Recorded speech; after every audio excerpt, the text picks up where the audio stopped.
During the Third Reich, Nazi units designed to operate with brutality emerged.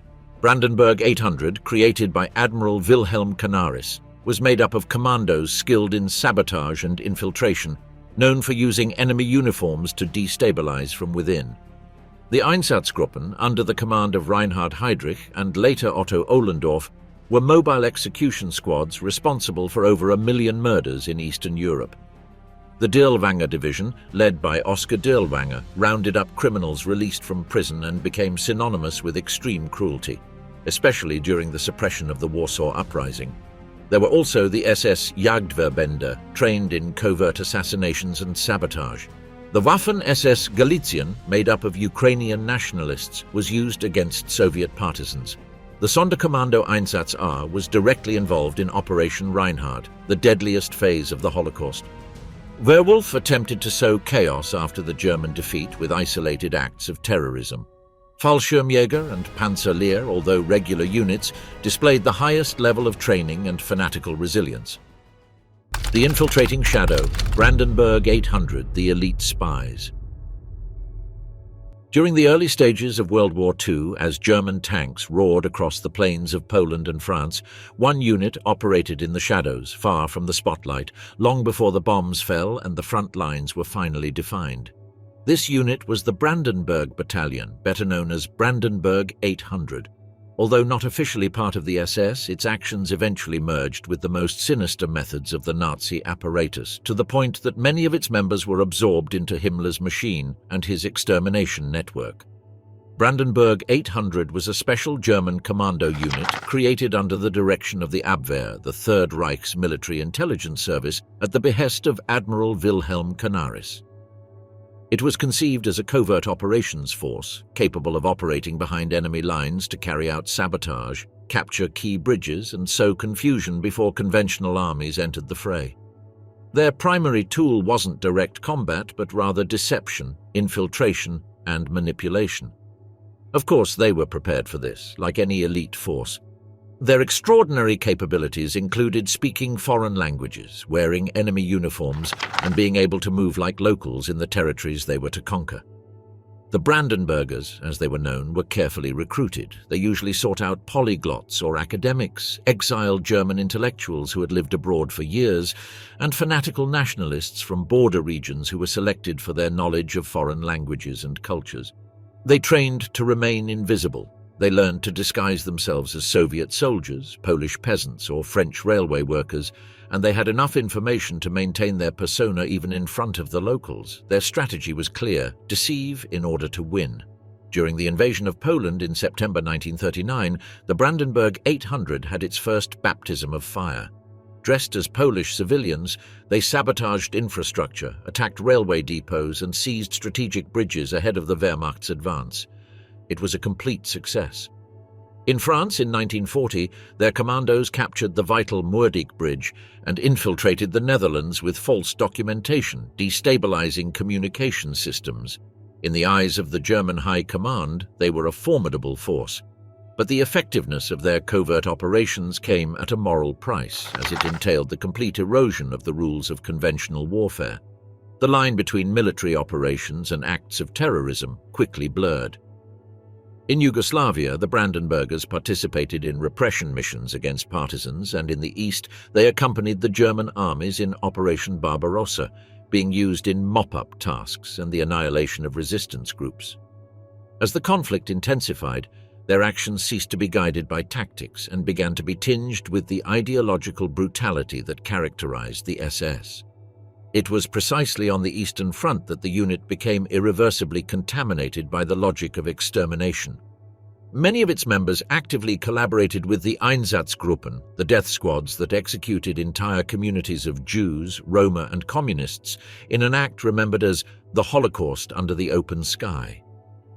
In Ukraine, Belarus, and the Baltic states, the Brandenburger commandos paved the way for the massacres perpetrated by the Waffen-SS. Their knowledge of the terrain, their command of local languages, and their infiltration skills made them ideal tools for systematic repression. In the occupied territories, they also served as agents of instigation and provocation. They organized fake attacks, spread disinformation, and captured leaders of resistance movements using deceptive methods, even resorting to extrajudicial torture. Initially strategic commandos, by 1943 they had transformed into covert operatives in the service of a dirty war without limits or codes. The dissolution of the Abwehr in 1944 and Hitler's growing distrust of Canaris marked the end of the Brandenburg 800's autonomy. Following the admiral's arrest, the unit was absorbed into the Wehrmacht and shortly thereafter subordinated to the SS and the Reich's new intelligence apparatus, the Sicherheitsdienst or SD. Some of its members went on to directly into the SS-Jagdverbände, the anti-communist hunting units under Himmler's complete control. What began as an elite military force ended up fused with the darkest heart of the Nazi repressive apparatus. In the final months of the war, the remnants of the Brandenburg 800 were sent to impossible fronts, such as the siege of Budapest or the defense of East Prussia, where they were used in suicidal operations. Some survivors tried to disappear among the rubble of defeat.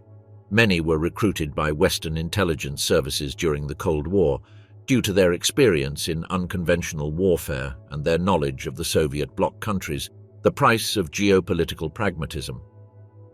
Today, the name Brandenburg 800 barely appears in popular accounts of World War II. Its legacy has been buried among covert operations, extrajudicial killings, and covert collaborations with the greatest crimes of the 20th century. But its story is essential to understanding how modern warfare can be distorted to the point of erasing all distinction between legitimate combat and planned crime. They were soldiers without uniforms, patriots without morals, and murderers without faces. The Cursed Division, Dirlewanger, the unit that caused terror in its enemies. In the vast repertoire of Nazi horror, there is one name that is uttered with a mixture of revulsion and awe: Dirlewanger.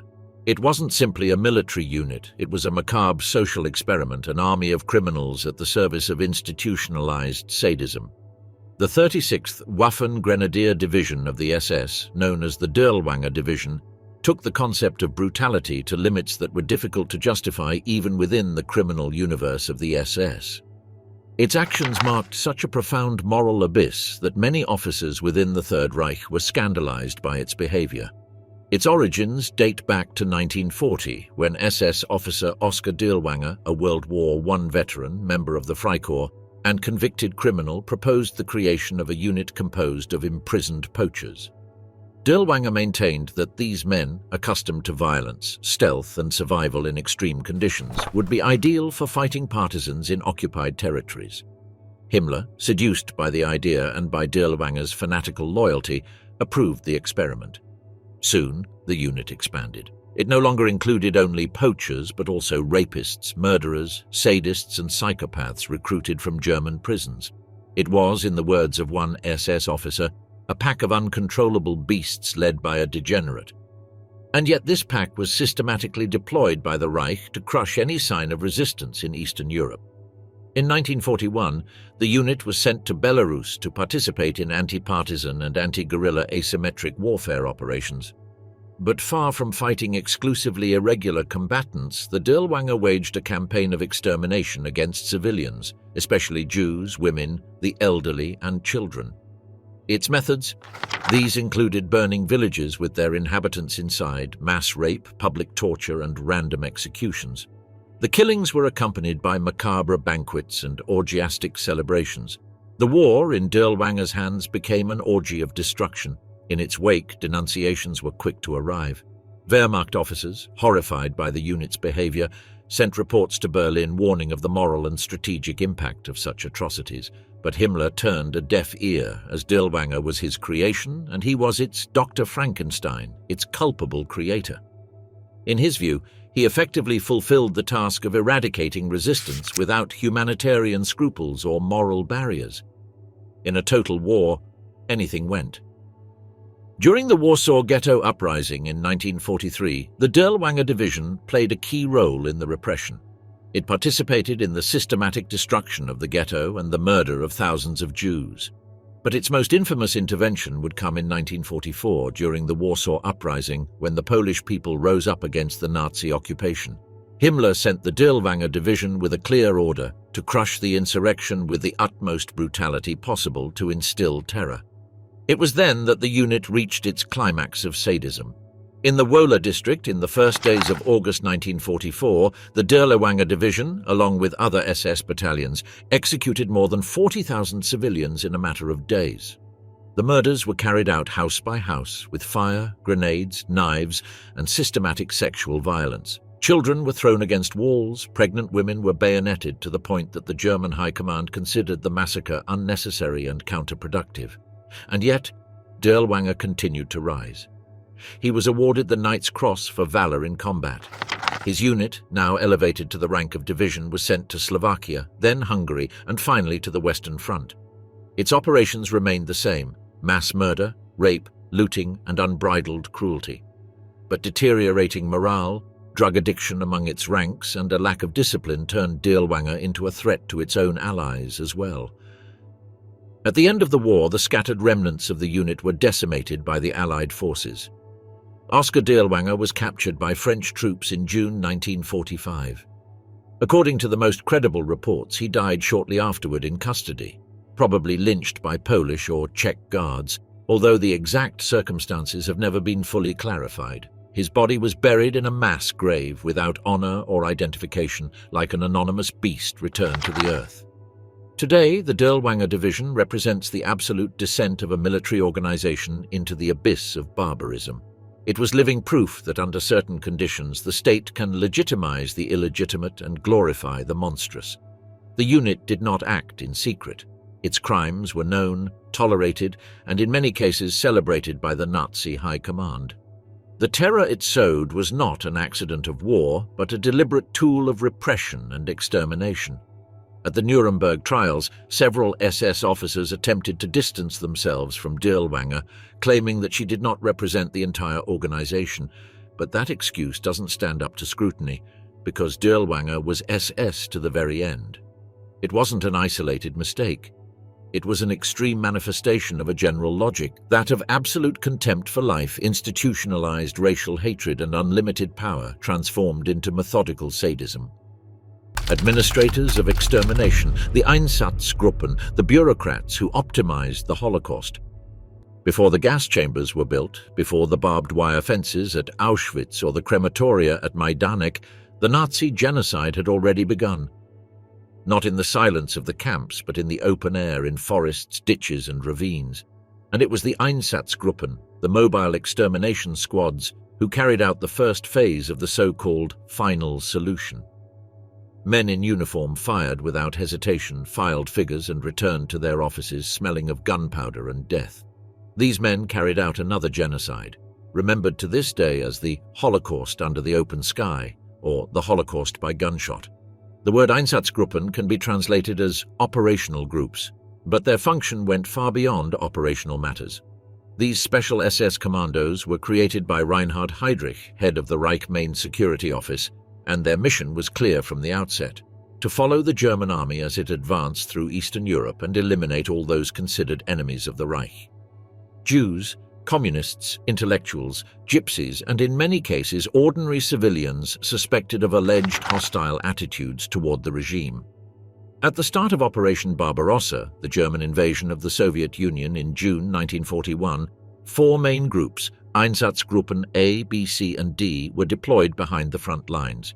Each of these commandos numbered between 500 and 1,000, including members of the Gestapo, the Kripo, criminal police, the SD, and auxiliary troops. In their wake, they left a trail of blood that extended like a shadow parallel to the advance of the Wehrmacht. The killings were meticulous. Jewish communities were rounded up under any pretext, whether for identity registration, relocation, or vaccination, and under these pretexts transported to the outskirts of towns and cities where they were executed en masse. Victims were often forced to dig their own graves. Men, women, children, and the elderly were forced to strip naked, line up in front of mass graves, and be shot in the back of the head. Sometimes machine guns were used, sometimes Luger pistols. Regardless of the method, the end was always the same. One of the most emblematic and horrendous episodes was the Babi Yar massacre near Kiev, where in September 1941, in just 2 days, more than 33,000 Jews were executed by Einsatzgruppe C with the collaboration of Ukrainian police units.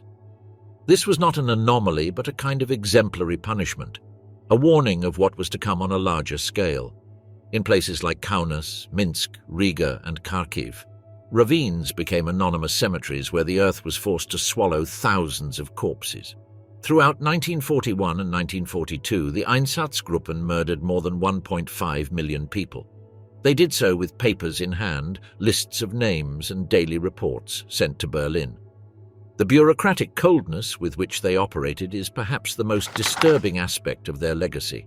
Every execution was recorded, every name written, and every grave counted. Extermination was a methodical, efficient, and measurable task. However, these groups did not act alone. They received logistical support from the Wehrmacht, local collaboration from anti-Semitic militias, and assistance from sectors of the civilian population. Many of the massacres were public, known to the community. They were not hidden crimes, but a symbol of disciplining the living. Terror was meant to educate, domesticate, and crush all hope. Over time, even the perpetrators themselves began to show signs of fatigue. The face-to-face executions, the physical contact with the victims, the screams, the blood, the smell, these were factors that began to erode the killers' souls. Some requested transfer, while others simply drank excessively or took drugs to continue. It was then that cleaner or more transparent alternatives were considered, according to Nazi criteria, of course. Thus were born the industrial extermination centers, the large concentration camps with extermination centers. But by the time Treblinka, Sobibor, and Belzec came into operation, the model was already proven. The Einsatzgruppen had perfected it. The commander of one of these groups, Otto Ohlendorf, recounted during the Nuremberg trials that his unit, Einsatzgruppe D, had personally executed more than 90,000 people. He said this without emotion, as if it were an accounting number. Even those present claim he said it believing his actions were legitimate, necessary, and even patriotic. Such was the magnitude of the indoctrination and dehumanization. The complicity between the structures of the Nazi state was total. From the highest-ranking SS officers to the field workers, from the scribes to the executioners, everyone was part of the machinery. Detailed reports of the massacres were sent to the Ministry of the Interior, the Party Chancellery, and of course to Himmler and Heydrich. No one was unaware of what was happening in the forests of the East. After the war, many of those responsible managed to escape or reintegrate into civilian life, although several were captured and eventually tried. In the trials of the Einsatzgruppen, held between 1947 and 1948, convicted 24 officers of war crimes and crimes against humanity. Of these, 14 were sentenced to death, although only 4 executions were carried out. The rest saw their sentences reduced over time. Impunity, as so often, prevailed over full justice. The ravines, now covered in vegetation, still hold within their depths the remains of thousands who had neither names nor graves. In Ukraine, Lithuania, Latvia, and Belarus, mass graves are still being discovered. The silence of those lands echoes the sounds of gunfire, of fear, of the cold planning of mass murder. The Einsatzgruppen were not soldiers in combat, they were not victims of the logic of war. They were organized killers, accountants of genocide, engineers of death at the trench level. They did not act on impulse. They acted in an orderly manner, with method, with structure, with full awareness of their mission. And in doing so, they demonstrated that the most dangerous evil isn't the one that screams, it's the one that obeys. The Hunters in the Shadows, SS-Jagdverbände, the macabre unit of the infamous Otto Skorzeny. As the war in Europe entered its most desperate phase, the Third Reich sought new ways to prolong the agony. In the shadows of the collapse, specialized units emerged, trained to infiltrate, assassinate, and sabotage the enemy. Forces shrouded in mystery, operating behind enemy lines, with license to act outside of any military convention. These were the SS-Jagdverbände, the SS hunting groups.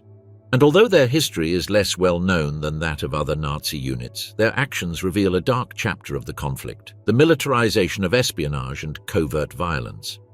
The origin of this unit, also known as the Friedenthaler, dates back to 1944, when the Reich began to feel that the war was definitively lost. SS intelligence chief Walter Schellenberg proposed the creation of elite operational groups to carry out sabotage, deep-sea espionage, and the selective elimination of enemy targets. Heinrich Himmler accepted the proposal and appointed the feared Otto Skorzeny as the main organizer and commander of these special forces. Skorzeny, a charismatic and daring officer, was already known for his spectacular operations, such as the rescue of Benito Mussolini at the Gran Sasso. Under his command, the Jagdverbände were conceived as multi-purpose units, commandos trained for surgical strikes, experts in disguise, demolition, irregular warfare, and targeted assassination. They did not answer to conventional military structures, but directly to the SS and, in many cases, to Himmler's inner circle. These commandos were trained in infiltration, survival, sabotage, and hand-to-hand combat techniques. They were trained to speak foreign languages, imitate accents, use enemy uniforms, and disappear without a trace. Many. They came from the Waffen-SS, but common criminals, intelligence agents, foreign defectors, and Nazi fanatics with technical skills were also recruited. Loyalty to the Führer was the supreme requirement. The most famous and controversial operation of the SS-Jagdverbände took place during the Ardennes Offensive in December 1944. It was Operation Greif, personally directed by Skorzeny, whose objective was to infiltrate German commandos dressed in American uniforms behind Allied lines to cause confusion, sabotage bridges, and divert troops. The commandos falsified documents, learned English phrases, and acted as if they were lost American soldiers. The psychological effect was immediate, and paranoia took hold behind Allied lines. Identity checks, trick questions, and arbitrary arrests multiplied. Allied soldiers were executed by mistake. Skorzeny's troops managed to confuse the enemy, but they paid a heavy price, as many of his men, once captured, were summarily executed for fighting in disguise, a violation of the Hague Convention. Skorzeny, however, managed to escape and cemented his reputation as the most dangerous man in Europe. The Friedenthaler also operated in the east, particularly in Hungary, Romania, and the Balkans. There, their missions included the elimination of resistance leaders, sabotage of critical infrastructure, and training pro-Nazi partisans. On many occasions, they acted in collaboration with the Sicherheitsdienst and the Gestapo, crossing the line between military operations and state crimes. One of the Jagdverbände's most sinister tasks was the targeted execution of German deserters and officers suspected of treason. As defeat loomed, Hitler ordered that any form of internal dissent be brutally suppressed. The Jagdverbände, with their clandestine structure and expertise in silent assassinations, were perfect for this task. Many officers and soldiers in the German army itself died in ambushes designed by these SS commandos. In the final months of the war, some of these units joined the Werwolf organization, a Nazi guerrilla network created to resist the Allied occupation from the shadows. Although in theory, Werwolf was intended to become an underground resistance, in practice it proved ineffective and disorganized. However, the Jagdverbände remained active until the final days of the Reich, and some of its members managed to escape to Latin America and the Middle East after the conflict. At the end of the war, all traces of the Jagdverbände vanished into chaos. Many of its members destroyed documents, burned their uniforms, and changed their identities. Otto Skorzeny was captured but managed to escape in 1948 and took refuge in Franco's Spain, where he lived comfortably until his death. During the following years, he offered his services to Latin American dictatorships and Arab regimes, acting as an intelligence advisor and liaison for networks of former Nazis. The history of the SS-Jagdverbände raises questions about the boundaries between war, terrorism, and espionage. Although presented as commandos and elite force, their actions were deeply linked to Nazi ideology, political repression, and state-sponsored organized crime. Their ambiguous structure allowed them to operate without rules, under the cover of secrecy, but with the resources of a declining empire. They were not mere soldiers. They were human weapons trained to destroy from within, to confuse, terrorize, and murder. They operated in the shadows of legality, blurring the lines between uniform and disguise, between tactics and crime. In many ways, they epitomized a regime that respected neither ethical boundaries nor international conventions.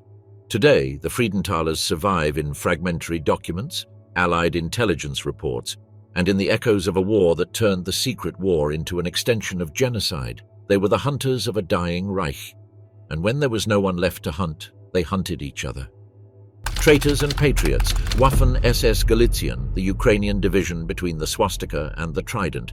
At the confusing crossroads of occupation, nationalism, and despair, a unit emerged that embodies the darkest contradictions of World War II, an SS division composed almost entirely of Ukrainians, formed under the banner of the Third Reich, but driven by the dream of a homeland of its own, an army of the occupied turned occupier.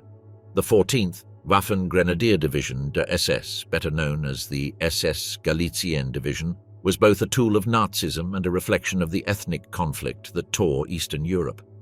Its history begins in 1943, when the advance of the Red Army threatened to overwhelm the German-occupied territories in Ukraine. Heinrich Himmler, convinced that the people of the East could serve as a human shield for the Reich, authorized the creation of an SS division composed of Ukrainian volunteers from the region of Galicia, a land historically disputed between Poles, Ukrainians, and Austro-Hungarians. Recruiters appealed to resentment toward the Soviets, a desire for Ukrainian autonomy, and fear of renewed Bolshevik domination. The division was presented as a fervently patriotic Ukrainian army, but under German leadership, although it never enjoyed true independence. Himmler made it clear that the unit was to be an integral part of the Waffen-SS and strictly obey the German chain of command.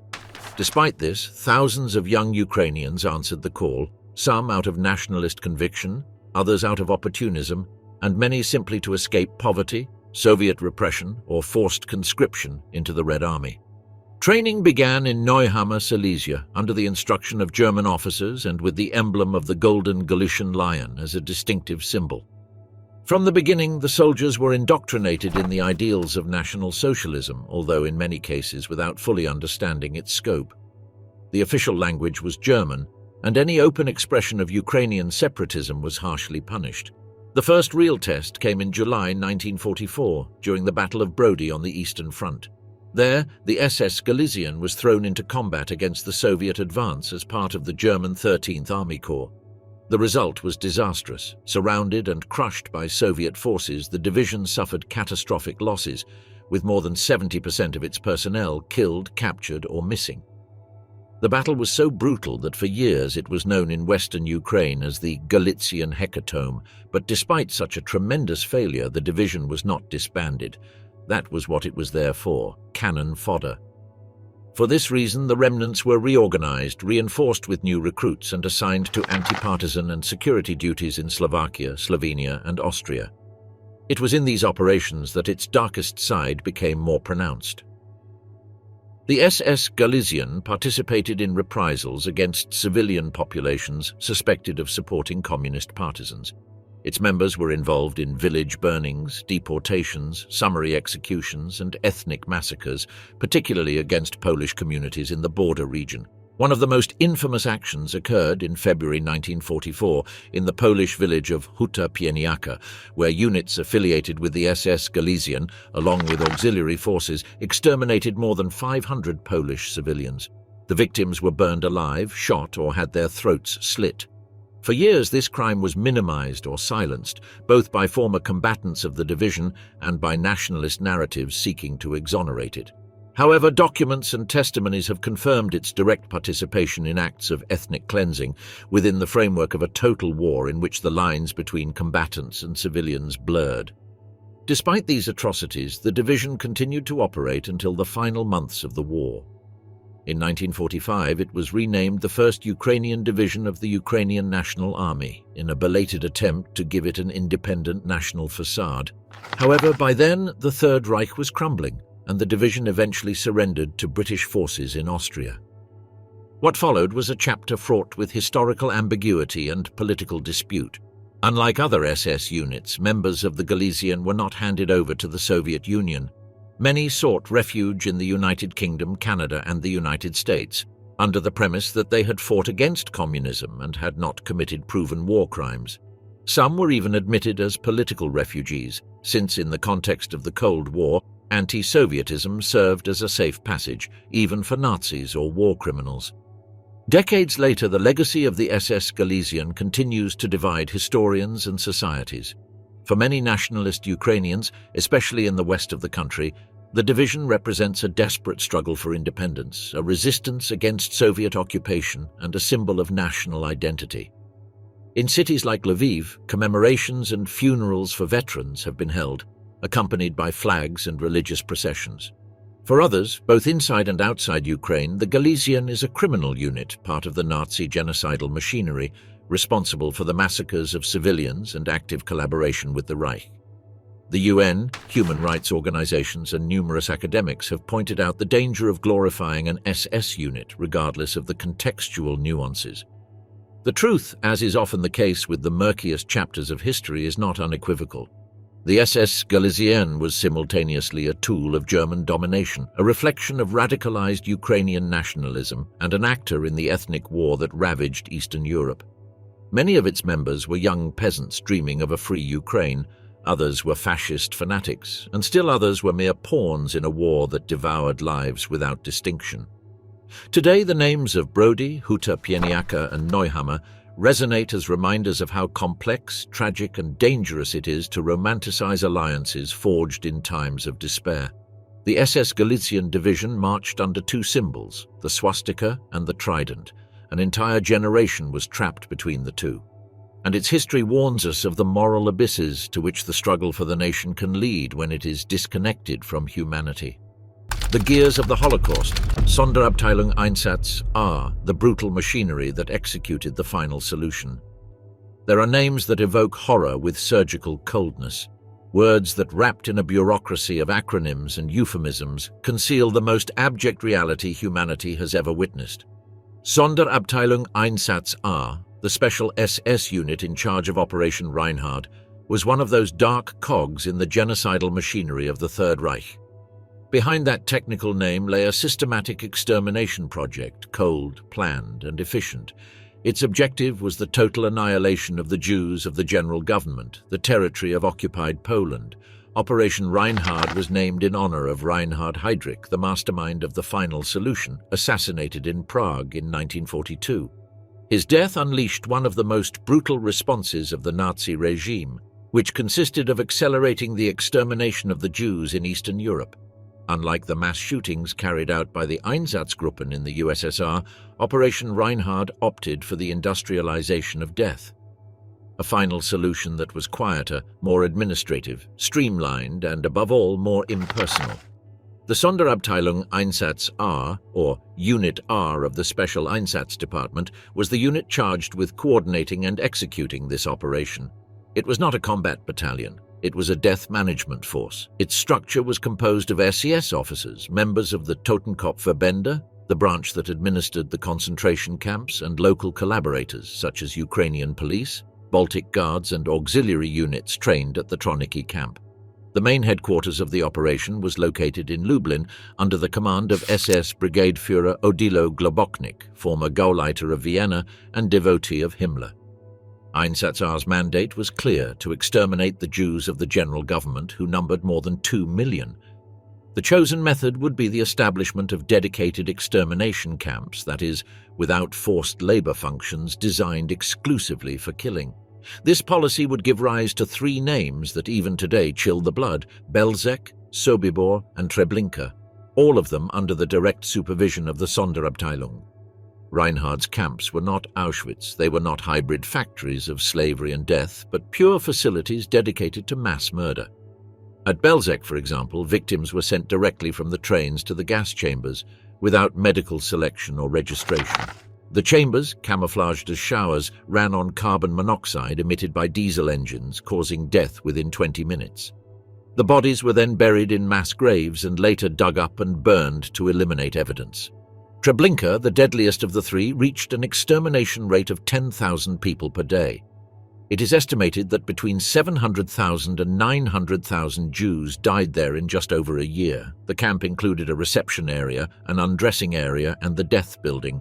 The Sonderabteilung organized every phase with pinpoint precision, from the arrival of the train to the disposal of the bodies. The prisoners were forced to run naked between wire barriers, beaten by guards and dogs until they were pushed into the cells, where they died in the dark, suffocated, crushed against each other. Einsatz-R members oversaw the entire process. Some handled logistics, train schedules, coordination with the ghettos, resource allocation. Others directed the killing. They activated the engines, gave the orders, watched the furnaces. Many were normal men, bureaucrats of death, not isolated psychopaths, but individuals who had accepted extermination as an office routine. Crime became commonplace, and dehumanization was the order of the day. In parallel with the massacres, the Sonderabteilung systematically looted the victims' belongings. Watches, jewelry, dental gold, clothing, even hair were collected, sorted, and sent to the Reich. Nothing was wasted. Death was not only an ideological goal, but also a source of resources. A camp like Belzec could generate tons of molten gold in just a few months. The trains didn't return empty to Germany. They carried the stolen wealth of millions of lives. Yet even in this relentless machinery, there were moments of rupture. In 1943, spontaneous revolts broke out at Sobibor and Treblinka. The prisoners, aware of their inevitable fate, organized secretly and attacked the guards, managing to escape in small groups. Most were captured or killed, but some survived and testified decades later, revealing the most intimate details of the operation of Reinhard's camps. These rebellions, coupled with the advance of the Red Army, precipitated the closure of the camps. By 1943, Belzec had already been dismantled and covered with a fake farm. Sobibor and Treblinka were destroyed soon after, their grounds flattened, their facilities obliterated. Einsatzgruppen had fulfilled its mission to exterminate Poland's Jews in record time, and then to disappear without a trace. Odilo Globoknik, its commander, was captured by the Allies in 1945 and committed suicide before being tried. Other high-ranking officers, such as Christian Wirth and Franz Stangl, died in combat or were captured years later, tried and convicted. But many mid-ranking members of the Sonderabteilung escaped. They changed their names, reintegrated into society, and hid their past for decades. The Düsseldorf trial in the 1960s, known as the Treblinka trial, allowed some of its structure to be reconstructed.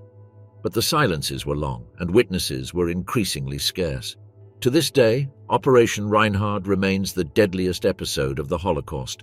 In less than 2 years, more than 1.7 million Jews were exterminated in its camps, a silent massacre carried out in territories far from the front, sheltered from the noise of war, an operation that demonstrated that absolute horror required not improvisation, but planning, not blood on the hands, but ink on the papers. Sonderabteilung Einsatz-R was ultimately the coldest face of Nazism. Not that of the fanatic shouting slogans, nor that of the soldier brutalized in combat, but that of the administrator who signs transport orders, the engineer who designs gas chambers, the accountant who calculates the optimal incineration capacity. Crime became a procedure, and genocide nothing more than a state project. Today, in the camps where Sobibor, Treblinka and Belzec once stood, only the echo remains. Crosses, monuments, stones with names, the silence of what must not be forgotten. But beneath that earth, the memory still burns. Because Sonderabteilung Einsatz-R was not an aberration, it was the logical consequence of a regime that made death routine. And that, perhaps, is the most terrifying thing of all. The defenders of the Fourth Reich, Werwolf, Himmler's elite unit that was to perpetuate Nazism. As the Third Reich crumbled under the weight of its own arrogance, as cities burned under Allied bombing and Soviet divisions closed in on the heart of Germany, a new kind of war began to brew in the darkness. It wasn't a conventional war, nor even a desperate counterattack. It was a phantasmal war, a conflict without fronts, without uniforms, without rules. The name chosen was symbolic, almost mythical: Werwolf, Hitler's werewolves. In its origins, the Werwolf organization, which means wolfman, was nothing more than a concept. In fact, attempts had already been made to create a group with that name, as wolf was a common nickname for Hitler, which is why many of his shelters bear names related to this dangerous animal. In a last gasp attempt by the Nazi regime to prolong its agony and sow chaos behind enemy lines, Himmler drew inspiration from Soviet partisan guerrillas and the French resistance to create a network of secret commandos, infiltrated among the civilian population, ready to sabotage, assassinate, and destabilize the invaders. A guerrilla war born of desperation, a Fourth Reich living in the shadows. The idea was raised in 1944 when defeat was already imminent. The Waffen-SS, weakened and fragmented, could not contain the Allied advance. The Eastern Front was crumbling and Berlin was preparing for its fall. It was then that Himmler, in his obsession with the survival of the National Socialist ideology, ordered the formation of Sonderstab F, a special general staff that would shape the underground resistance.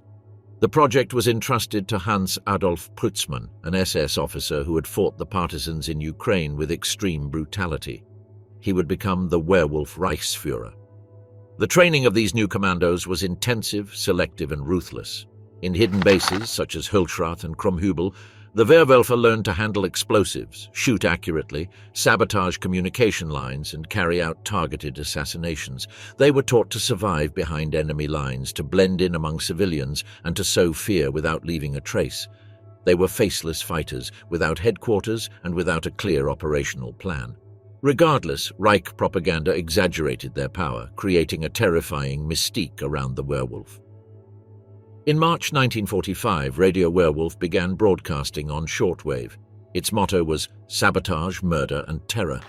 The station, led by SS Sturmbannführer Heinz Schreier, incited the population to join the underground struggle and proclaimed that no enemy would be safe, not even after Germany's surrender. Even Joseph Goebbels, in his last speeches, presented the werewolf as the Reich's final hope, an invisible resistance that would make the invader pay dearly for every step. In practice, however, the reality was very different. The werewolf organization never reached the operational level of an effective guerrilla group. Its deployment was fragmented, improvised, and in many cases symbolic. Although there were violent actions and murders, these were more sporadic than systematic. The death of the mayor of Aachen, Franz Oppenhoff, in March 1945 was one of the few successful werewolf attacks, carried out by a commando parachuted behind Allied lines. Their crime had a clear message: collaboration with the occupiers meant death. Another of the most notorious murders attributed to the werewolf was that of Soviet General Nikolai Berzarin, the first military commander of Berlin after the capitulation. Berzarin died in a strange motorcycle accident in June 1945, and although the official version spoke of a road accident, rumors of a sabotage persisted for years. So did multiple isolated attacks on Soviet patrols, minor sabotage of infrastructure, and clandestine executions of suspected traitors. The lack of a centralized structure, coupled with the rapid collapse of the Nazis, prevented Werwolf from becoming the resistance force Himmler had envisioned. Many of its members were captured before they could act, others deserted or died in the final fighting. With the surrender of the Reich on May 8, 1945, Werwolf was reduced to scattered cells, lacking leadership and logistical support. But its myth endured. Fear of Werwolf was, in many cases, more powerful than its actual action. In both Western Allied-occupied Germany and the Soviet zone, military authorities took drastic measures to combat the possibility of an underground insurgency. In the East, fear of underground resistance served as justification for mass arrests, summary executions, and deportations of suspected Nazi sympathizers. In some regions, mere suspicion of collaborating with the werewolf was enough to lead to disappearance without trial. For his part, Stalin exploited the alleged existence of this guerrilla group, and the Soviet occupation forces used the specter of the werewolf to justify brutal repression against the German civilian population. Young people, former members of the Hitler Youth, former soldiers, and ordinary civilians were accused of alleged subversive activities and executed or sent to gulags. The werewolf, although in ruins, served as the perfect excuse to exterminate any pockets of German nationalism and terror spread in both directions of the conflict. However, in the West, the Allies also acted firmly, albeit with more judicial procedures. Military tribunals were established, suspicious youth associations were dissolved, and nationalist movements were closely monitored. In some cases, censorship of publications was even resorted to under the guise of curbing clandestine propaganda. The specter of the werewolf tainted the post-war period, hampering the pacification and re-education of a traumatized Germany. What remained of the werewolf after 1945 faded away in silence and fear. Some of its members reintegrated into society, hiding their past. Others were persecuted during the years of denazification. In the archives of the Soviet and American secret services, reports on the werewolf accumulated for decades, some laden with exaggeration, others revealing small pockets of resistance that survived well into the 1950s. But by then, there were no more wolves, only ruins. Today, the werewolf represents one of the darkest and most ambiguous episodes of the Nazi collapse. It was not a heroic resistance, but a failed attempt to prolong fanaticism. It was not a popular organization, but an artificial creation of the SS, designed more to instill fear than to achieve victories. And yet, in its failure, it left a brand, because even in defeat, Nazism tried to continue killing. Even when all was lost, it wanted to drag its people into total destruction. The story of the werewolf is the story of a shadow. The shadow of fanaticism that refuses to surrender, the shadow of terror that mutates, hides, and persists in the fear of others, the shadow of a Reich that even dying never stopped devouring. Shadows in the sky, the Fallschirmjäger, the Reich's paratroopers who rained down on their enemies. They were the first shadows to fall from the sky, soldiers suspended in the air, silhouettes descending like spectres upon an unsuspecting enemy. Known as the Fallschirmjäger, these German paratroopers forged a fearsome reputation during the early years of World War II. They were trained to strike with speed, precision, and ferocity, and became the elite of the Third Reich. But beneath that image of professionalism and valor lay a history of brutality, fanaticism, and unwavering loyalty to the Führer. The Fallschirmjäger were not born under the command of the SS, but as a unit of the Luftwaffe, the German Air Force. Their creation was promoted by General Kurt Student, a fervent supporter of modern warfare and the use of airborne troops. By 1938, Germany already had its first paratrooper division, a military innovation that broke with traditional forms of warfare. The Reich was a pioneer in this type of operation. Their baptism of fire came in 1940 during the Netherlands campaign, where the assault on the Eben Emael fortress in Belgium catapulted them to international recognition. In a lightning operation, small groups of paratroopers descended onto the roof of the Belgian bastion and, using hollow explosives, managed to disable its cannons in a matter of hours. The fortress, considered impregnable, surrendered in humiliation, giving rise to the myth of the Fallschirmjäger. However, it was in 1941 that the Reich's paratroopers would carry out their bloodiest and most ambiguous operation, the invasion of Crete. More than 22,000 Fallschirmjäger were dropped on the Greek island, where British, Greek, and New Zealand troops were stationed. The fighting was fierce, and the Allied resistance, much stronger than expected, caused enormous casualties among the Nazis. In the first days of the battle, thousands of paratroopers died before even touching the ground. But the sacrifice paid off, as in less than 2 weeks, Crete fell into German hands. It was the first time in military history that an island was conquered solely through an airborne operation. However, the victory came at a very high cost of more than 6,000 casualties. Hitler, horrified by the losses, ordered that no further large-scale paratrooper operations be carried out. From then on, the Fallschirmjäger would be used mainly as elite infantry, deployed on the most difficult fronts and in the defenses more desperate. What began as an agile and surprising offensive force became a shield against the enemy advance. For the remainder of the war, the Fallschirmjäger participated in fierce fighting on all fronts: Sicily, Monte Cassino, Normandy, and the Rhine. In each of these scenarios, they displayed tenacious, often suicidal resistance. At Monte Cassino, for example, they defended the ruins of the Benedictine monastery for months against the relentless Allied advance. Their fighting was so fierce that even their enemies recognized their bravery, but they were also accused of war crimes. In Italy and the Balkans, the Fallschirmjäger participated in brutal reprisals against the civilian population.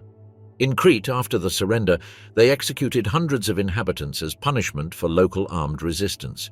In some cases, entire villages were razed to the ground, such as Kandanos, whose inhabitants were shot and their houses burned on the direct orders of the paratrooper command. The message was clear: any act of opposition would be paid for in blood. Although not part of the SS, the Fallschirmjäger shared many of the ideological values of Nazism. Their indoctrination included not only physical and tactical training, but also political instruction. They were loyal, disciplined, and in many cases fanatical soldiers. Their reputation as the tough men of the Reich stemmed not only from their combat prowess, but also from their ability to resist without surrender, to die rather than retreat. As the war grew desperate, the Fallschirmjäger were used as a buffer against defeat. In Normandy, during Operation Market Garden, and in the defense of Berlin, they were repeatedly thrown against superior forces, with barely any reinforcements or air support. Their performance remained high, but their attrition was irreversible. They were an elite force that bled itself dry in every battle. In the final months of the conflict, improvised units emerged, formed by inexperienced recruits but bearing the glorified name of the Fallschirmjäger. They wore the uniform, the clipped brim helmet, and the red beret, but they were already symbols of a bygone glory. The mystique was no longer enough to compensate for the lack of ammunition, food, and strategic direction. The myth was dissolving in the mud of Germany. When Berlin fell, some paratroopers were still fighting among the ruins, refusing to surrender. Others tried to escape, hidden among civilians, and their fates were uneven. Some were summarily executed by Soviet troops, while others were interned in prisoner-of-war camps. But there were also those who, taking advantage of their aura of respectable soldiers, managed to evade justice. In the post-war years, many former paratroopers returned to civilian life or joined the West German armed forces. The memory of the Fallschirmjäger became ambiguous. For some, they were brave, professional fighters removed from the horrors of Nazism. For others, they were just another force at the service of a criminal regime, responsible for atrocities and fanatical defenders of a lost cause. In contemporary historiography, this myth has been progressively dismantled. History not only demands a remembrance of courage, but also an examination of the context that fueled it. The Fallschirmjäger were more than soldiers of the air. They were symbols of the Third Reich's war machine, bold, innovative, and terrifyingly lethal men, but also instruments of an ideology that despised the lives of others.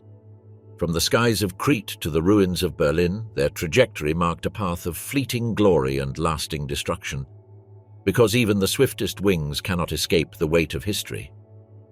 The Reich's armored elite, the brutal Panzer Lehr mechanized division. As the engines roared, the ground shook under the weight of the Third Reich's most sophisticated war machine.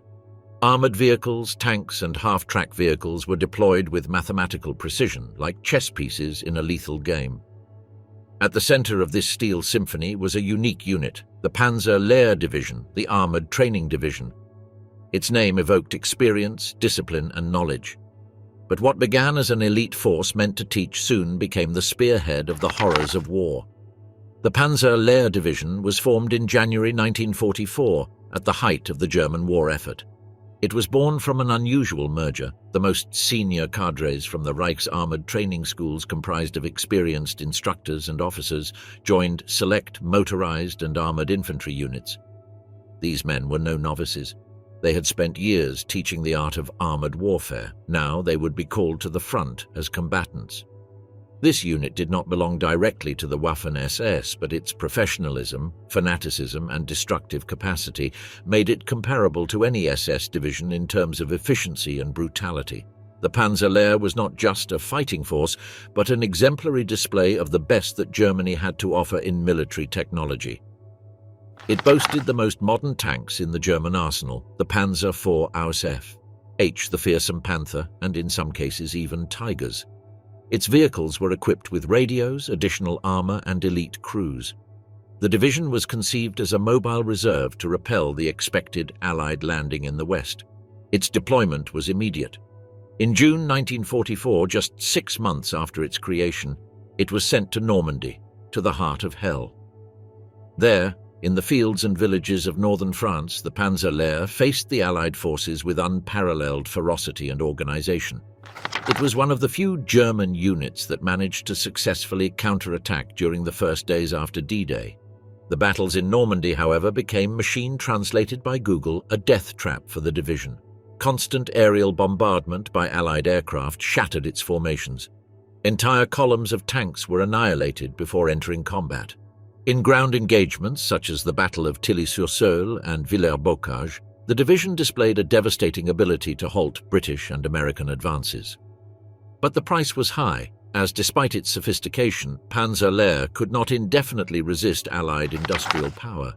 What distinguished this unit was not only its firepower, but also its mentality. The men of Panzer Lehr were indoctrinated not only in military tactics, but also in National Socialist ideology. For them, defending the Reich was not a duty, but an honor. This conviction translated into relentless resistance, but also into extreme behavior. In the fighting for Norman villages, summary executions of Allied prisoners were documented, as well as brutal reprisals against civilians accused of collaborating with the resistance. Like other German armored units, Panzer Lehr made no sharp distinctions between combatants and the population. Despite its losses, the division managed to withdraw relatively intact after the collapse of the Normandy front. It was reconstituted in Germany and quickly sent to the Eastern Front and later to the Ardennes to take part in the desperate offensive known as the Battle of the Bulge or the Ardennes Offensive in December 1944. There, in the cold and dense Belgian forests, the Panzer Lehr once again proved itself a formidable force, leading some of the deepest advances on the Allied front. But time was no longer on their side. A lack of fuel, Allied air superiority, and the physical and moral exhaustion of their men turned the offensive into a strategic failure. The division was severely depleted. Many of its tanks were abandoned or destroyed and its strength decimated.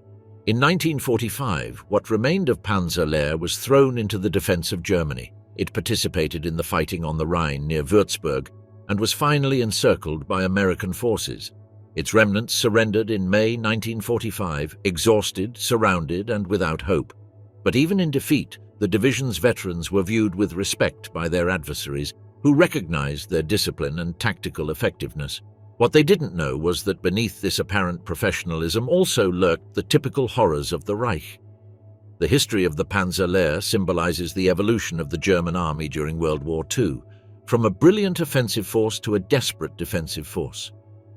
It was a unit conceived for educational purposes, but one that ended up teaching the world a bitter lesson about how military efficiency can be used in the service of totalitarianism.